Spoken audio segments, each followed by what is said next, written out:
When it comes to customer engagement, I think a lot about whether it's the right message being said at the right time to the right segment. I think we often overcomplicate messages and we often dilute them with really long emails or too many emails or emails that are too distant from my positive experience with the brand. So we miss that window. And if you are using the right language, but you're not giving the right offer, or you're not giving the customer the next logical development in the relationship, that also falls flat. So, if I just bought an expensive piece of exercise equipment, you shouldn't be teasing me the next expensive piece of exercise equipment from that same brand.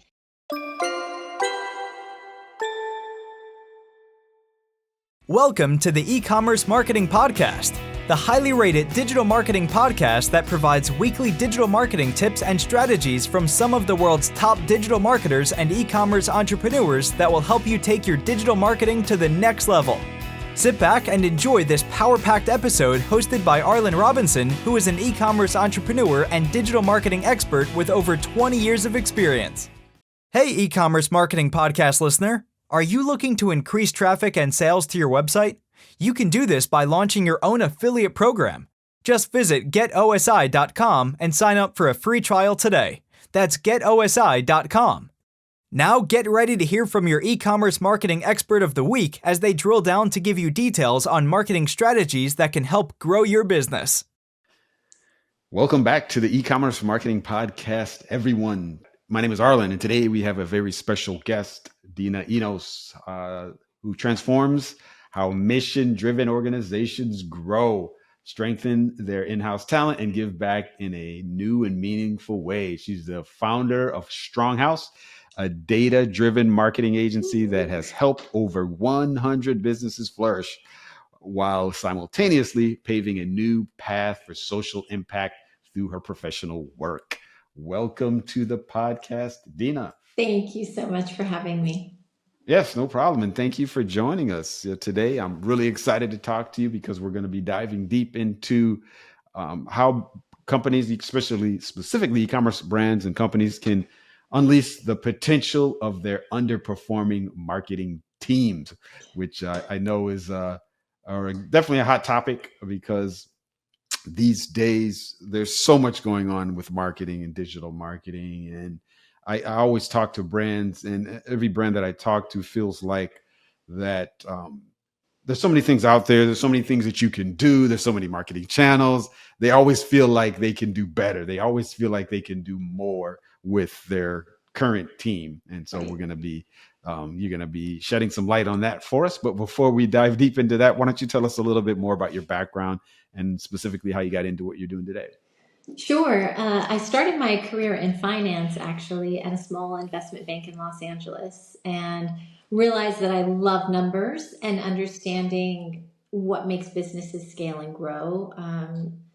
Really fascinating to figure out, based on a P&L, how much a business is worth, how much potential it has.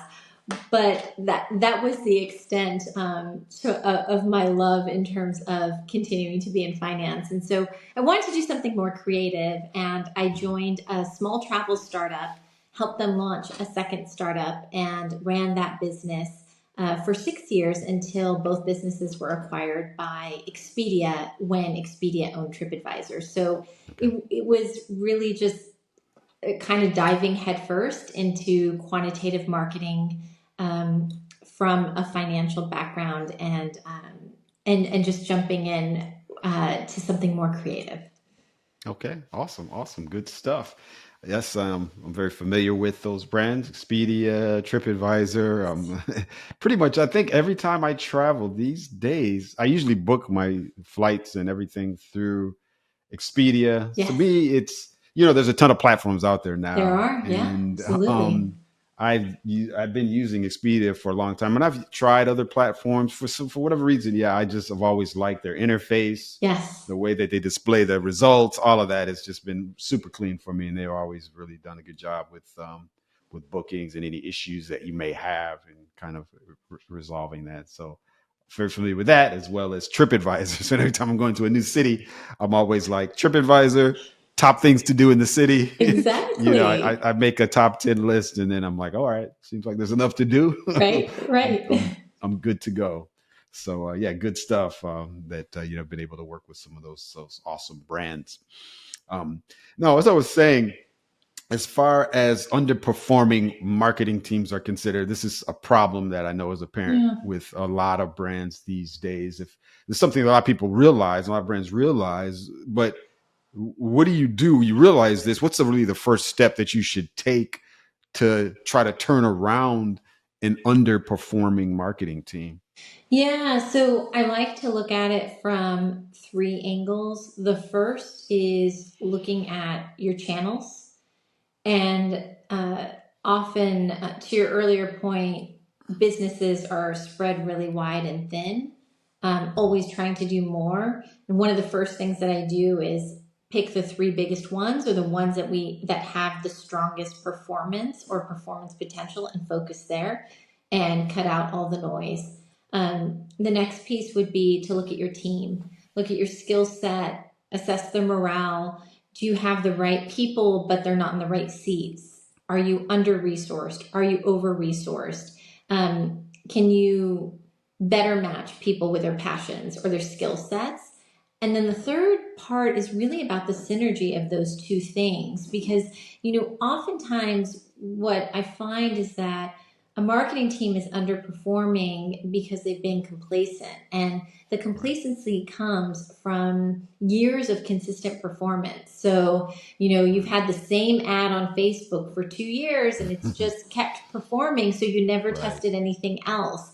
The key is to start a testing culture and really a culture of curiosity early before you hit complacency. When I join a team, it's typically after that downward trend has started. And so it's really about how can we inject and infuse new ideas, new tests, so that we can learn and take steps forward. Yeah, very, very true. It's almost like, what was I thinking? It's almost like with brands, and when they're kind of thinking about making a change, like you said, they can come kind of complacent on, having the same Facebook ad for 2 years. It's what I've come across is a lot of times brands, they may be getting consistent traffic, consistent conversions from, whatever ads that they have out there.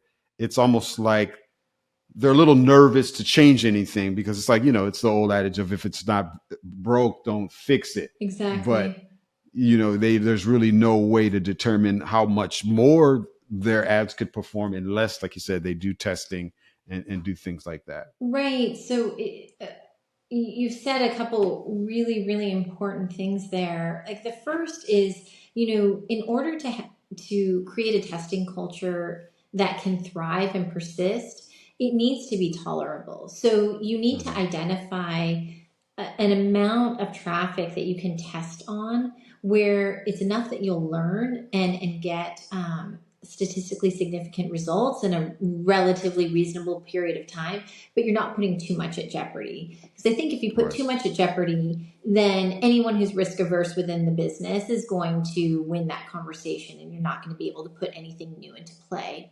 And then the second piece is really about, it's all about changing the mindset.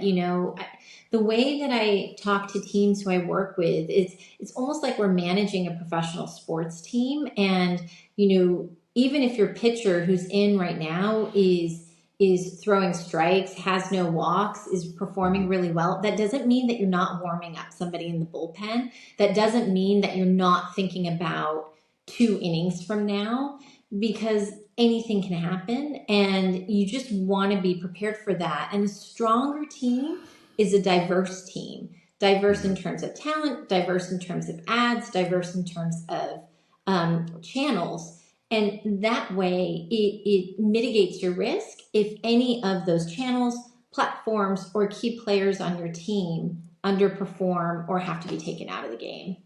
Yeah, for sure. Now, you were talking a little bit, you mentioned testing, and that's kind of the step one with this. With a lot of brands, and I've heard this before, let's look at a startup e-commerce brand. Yeah. that may not have a lot of data yet. Mm-hmm. They don't have a lot of traffic, they don't have a lot of conversions, but they're just starting to try to ramp things up.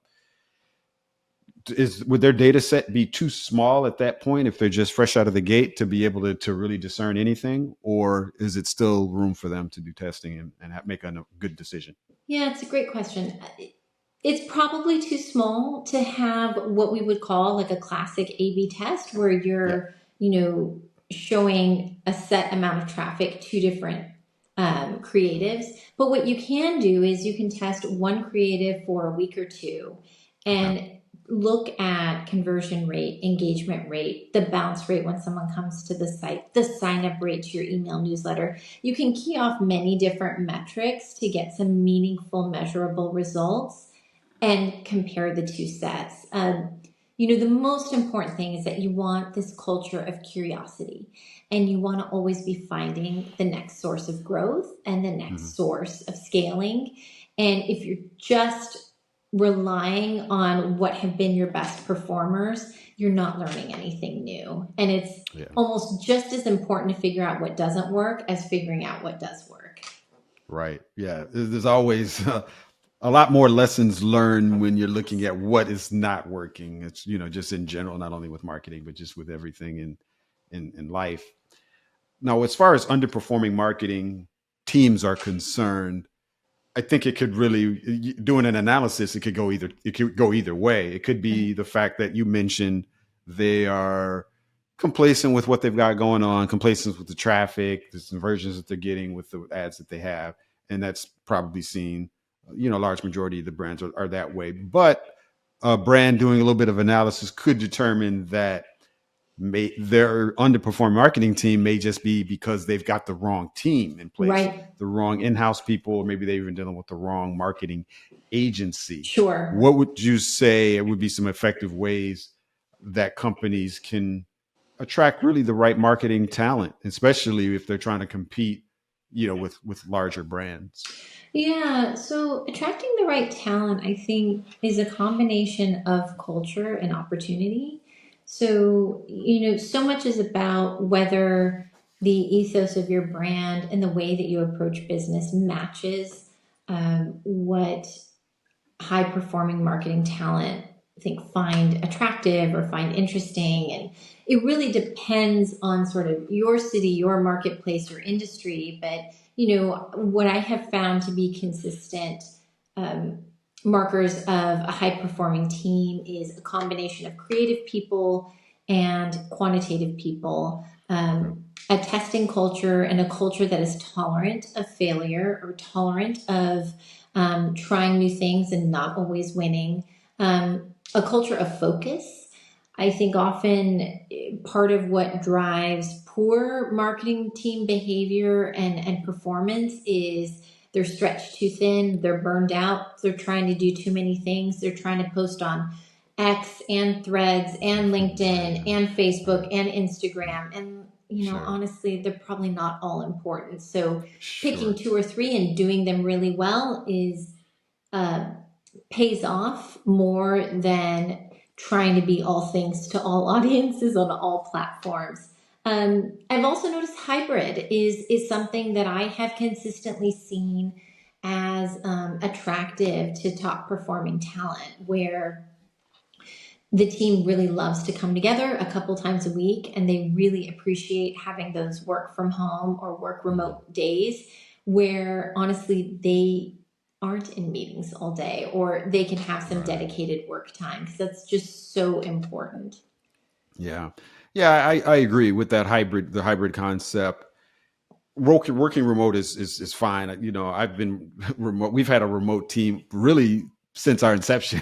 So we were kind of early. You guys were ahead of the game there. Yeah, basically. Yeah, we outsourced really immediately and have remained that way. I mean, there was a brief period, actually. I take that back. There was a brief period where when we were in Maryland, we had some office space and we had a few in-house employees, but we kind of had a mix of both. But then we quickly realized that what we were paying for office rent just wasn't really worth it for us. And then we kind of switched to just totally remote.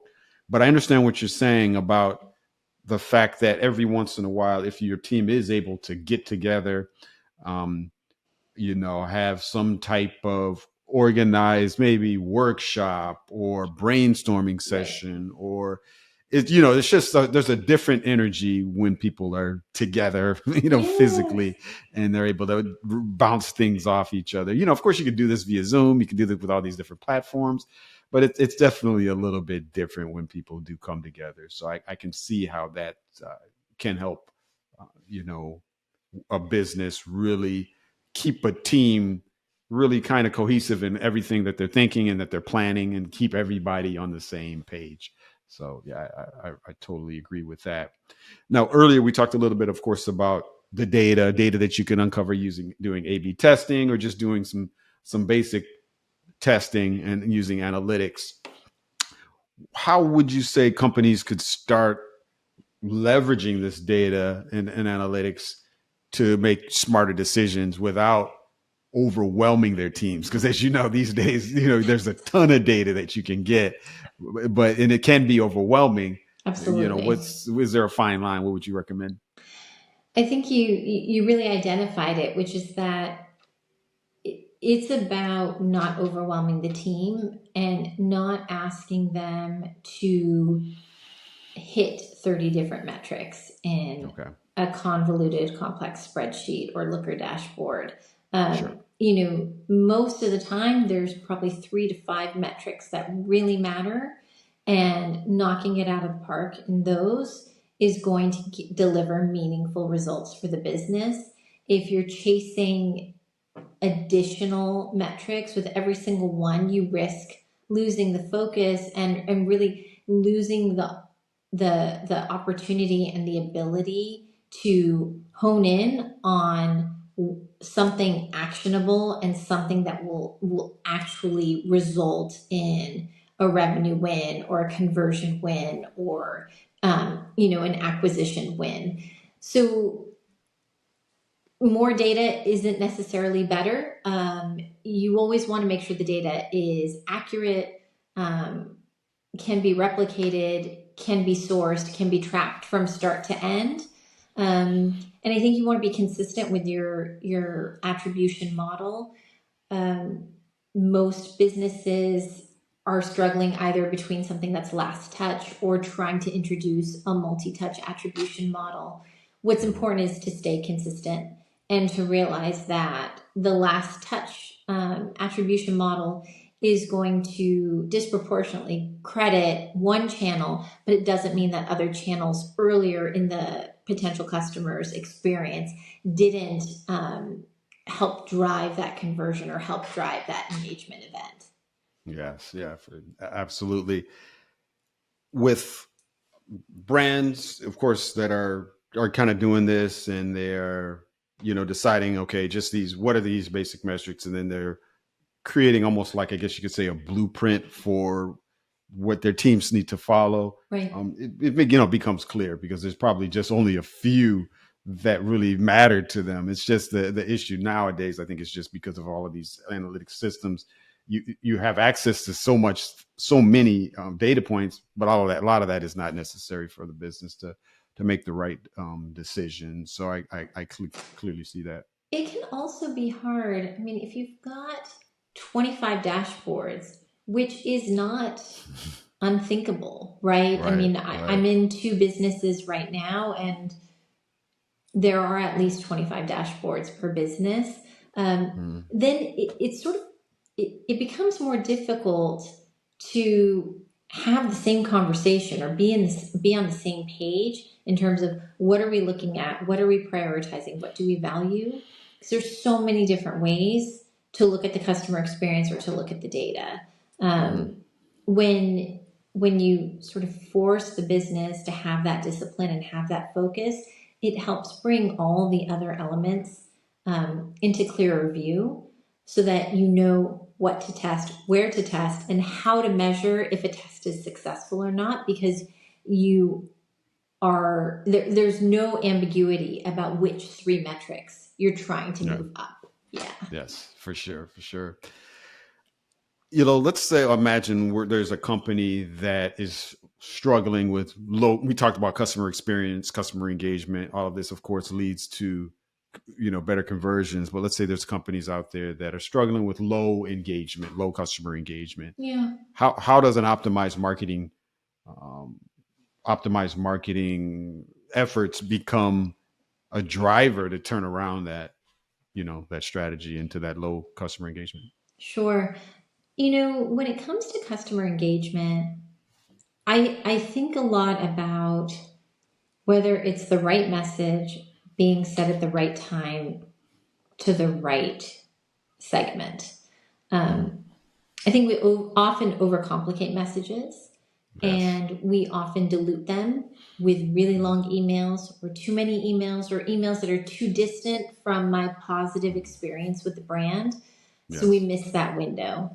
Um, and if you are using the right language, but you're not giving the right offer, or you're not giving the customer the next logical like development in the relationship, that also falls flat. So, if I just bought an expensive piece of exercise equipment, you shouldn't be teasing me the next expensive piece of exercise equipment from that same Right. brand. Like, Right. you should be talking to me about weights, or exercise clothes, or how I can upgrade my membership to something that gives me more access and is a more expensive membership for the brand.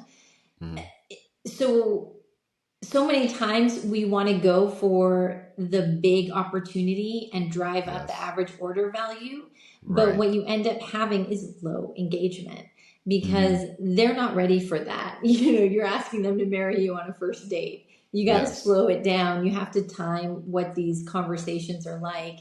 And Mm. then, that last piece is really, how are you segmenting your email list? How many different types of people do you have, either based on what they've purchased, where they live, what their income looks like, the types of ways that they've already engaged with your brand? Mm. They should all be getting different messages, because Yes. it's not a one size fits all experience.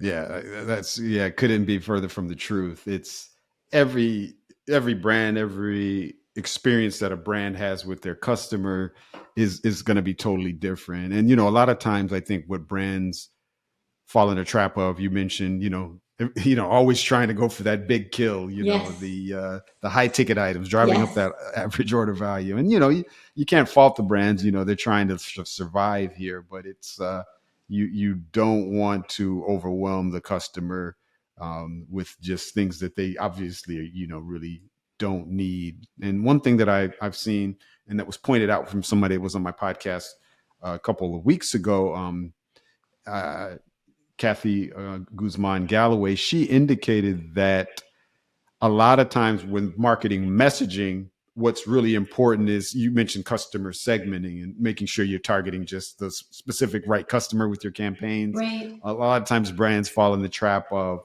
they got all of these things going on and they want to announce it to everyone. They've got, she said they fall in the trap of the and also problem, where, we are a sustainable company, and also we are minority owned, and also Yes. we source our products from, sustainable resources. And so you have all of these Right. things that you think can pull in the diverse mix of customers, but Sure. it becomes too much, because people are like, all right, A what hundred is your percent. brand? What's your brand identity? And then, who is it that you're really targeting? So Right. And if it's it another sounds issue like you there. stand for everything, or you Yes. stand for something that feels trendy or buzzworthy that dozens of other brands are also using, then you essentially stand for nothing. Like, for Yes, certain exactly. brands, those pieces really resonate and are a part of who they are. Like, I only Mhm. buy clean makeup brands, so it's important to me what are in the ingredients, everything is vegan, that type of thing, no animal testing. But I might Yes. not think about that with every single industry that I'm considering buying a consumer product in. So it's Mhm. really about, um, getting the right message to the right person, and knowing how to frame your value propositions so that they're unique and that they're Yes. timely and that they're relevant to that person. Yes. Yeah. Very well said. Yeah. It's about framing your value proposition for the right audience, for sure. Well, Dina, as we get ready to wrap things up, let's say a business wants to maximize their marketing team's impact. What's the one investment that they should make today to start seeing real results that you would say? Yeah, I would say an A/B testing platform, Okay. or an A/B testing culture. You know, whether you're able to find a win that is 3% or 30%, the most important piece is that you create a flywheel that can be always in motion and always in optimization. So when Mhm. you create that flywheel that's always learning, um, you you build a culture of innovation, of curiosity, and of finding new paths to success. Okay. um, I always say that you can't change the outputs without changing the inputs. Mhm. And often when marketing teams are um, static or stagnant, it's because they're expecting to get better results, but with the same ads or the same lookalike audience or the same Mhm. targeting. Um, something's got to change, something's got to give. Yeah, yeah, and definitely testing. I think you're right. Is the first thing that they want to do. It's in the whole marketing sales world, there's the saying ABC, always be Yes. closing deals, and I've also heard this before where it's with a brand, it should be also always be testing. So Yes, ABT I like is it. something that's very important as well. So it's something that you just all consistently have to do. You really can't stop, especially because things are changing so quick amongst all of these Yeah, different marketing channels. All of these channels are they're kind of evolving. If we look they at like really say, are. yeah, if we look at let's say TikTok, maybe when they started off, it's still a younger audience, but I think it seems to be, from what I can see from looking at some of the data, it's starting to evolve into more of an slightly older demographic. It hasn't been like that always. So, you have to keep your eye on these things. You definitely do. And I think what's exciting about new channels that are coming in is that they're challenging how we are delivering information, how we think Mhm. about the assets that we have. What I love about TikTok is how it's infused music and Yes. how it's brought like kind of ordinary people into ordinary situations, and you come up with Mhm. extraordinary results, right? Right. So it's fun to sort of see those changes in how we interact with each other, what we consider entertainment, what we consider educational. Before going to a cookbook, or I used to watch 30-minute shows on Food Network, and now I go Mhm. straight to TikTok or YouTube Okay. Shorts, and Wow. I'm getting recipes in 30-second or 45-second bursts, and I Yeah. don't feel like I'm missing out on anything. So it's Mhm. really interesting how my brain has fast tracked that, and how the platforms and the content creators have shepherded me into that new way of Mhm. consuming recipes and feeling Yes. satisfied with it. It's really Right. remarkable. Yeah, it is for sure, for sure. Yeah, it's going to be interesting to see how all of these things evolve, because they are steadily still changing, and what's going to be the next platform is what I'm always curious about. There's TikTok now, and then what's the next iteration? So Right. we'll soon see. Yes. Well, Dina, this has been an awesome conversation. Definitely loved having you on. Really Thank you. appreciate the information that you've shared. I know it's going to go a long way with our listeners and viewers. But lastly, before we do let you go, I always like to switch gears a little bit just so our audience can get to know you a little bit better. If you don't mind sharing one closing fun fact about yourself that you think we would be interested to know. Ooh. I am almost done with my first fiction novel that is about Okay. a first time mother who isn't sure if she has postpartum depression or is turning into a superhero at night. Oh, okay. Wow. Yeah. Awesome. Really awesome. That sounds like an awesome premise. So Thanks. you're at the tail end of completing that? I am. I'm in, I think, I hope my final 10,000 words. So, Okay, awesome. Well, yes. yeah, congrats on Thank that. Yeah, you. definitely let me know once you launch that. Thank I'm a you. big kind of fiction, sci-fi person, so I'll be interested to see where that whole where you take that whole story. So yeah, it sounds interesting. Yes, no problem. And lastly, before we do let you go, what it would be the best way for our audience, our viewers and listeners, to reach out to you if they want to pick your brain any more about, all things marketing and, uncovering the underperforming marketing teams? Sure. You can find me on LinkedIn at Dena Enos or at my website, www.stronghouse.us. Okay, awesome. Well, thank you again, Dena, for coming on to the E-Commerce Marketing Podcast. It's really been a pleasure. Thank you so much. Really appreciate it. Yes, no problem. Thank you for listening to the E-Commerce Marketing Podcast. If you've enjoyed this episode, be sure to rate, review, subscribe, and share it with everyone you know. Are you looking to take your digital marketing to the next level but are tired of weeding through countless YouTube videos with unproven and untrusted marketing strategies? Well, we have the answer for you. The More Sales Every Month online digital marketing course. In this information-packed course, you will learn effective keyword research, link building, content marketing, and much more to attract and convert your site visitors into paying customers. Just go to moresaleseverymonth.com and sign up today for a low one-time fee. In addition to this power-packed course, if you would like to get access to a growing repository of digital marketing articles, PDFs, and ebooks, check out getosi.com/resources and opt in to get full access to our library of priceless marketing information to help you take your digital marketing to the next level.